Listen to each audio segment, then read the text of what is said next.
On a créé l'association Ferme d'Avenir pour accélérer la transition agricole. L'idée, c'est juste, enfin le constat de départ, c'est que le modèle agricole actuel est à bout de souffle, que force est de constater qu'il a détruit la biodiversité, les sols, il pollue l'eau, il a détruit, il met en danger notre santé en grande partie, il a détruit beaucoup d'emplois. Et aujourd'hui, on ne voit pas trop d'issue dans ce sens-là. Et il faut vraiment enclencher, voilà, donner un nouveau souffle. Et on pense que l'agriculture est notre principal allié pour capter du carbone, dépolluer l'eau, protéger notre santé, régénérer les écosystèmes, faire revivre les zones rurales, créer de l'emploi. Enfin, c'est notre principal allié pour tout ça. Et aujourd'hui, on ne s'en sert pas. Et on regarde ce monde s'écrouler.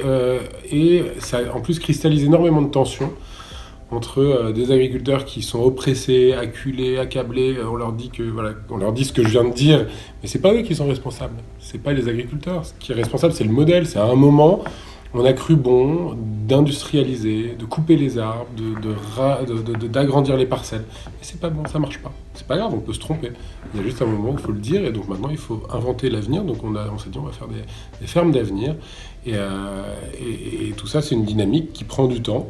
Et qui a pour principal atout le fait de fédérer. C'est-à-dire que l'idée, c'est de fédérer les mondes et de dire on est tous ensemble, on a un même objectif, c'est créer un monde plus beau demain que ce qu'il n'est aujourd'hui. Et pour ça, on ne peut pas se perdre dans des guerres de chapelle, il y a des méchants, des gens... Tout le monde veut que ses enfants mangent bien. Voilà. Et tout le monde veut que les enfants des autres mangent bien aussi. Donc on est tous dans le même bateau.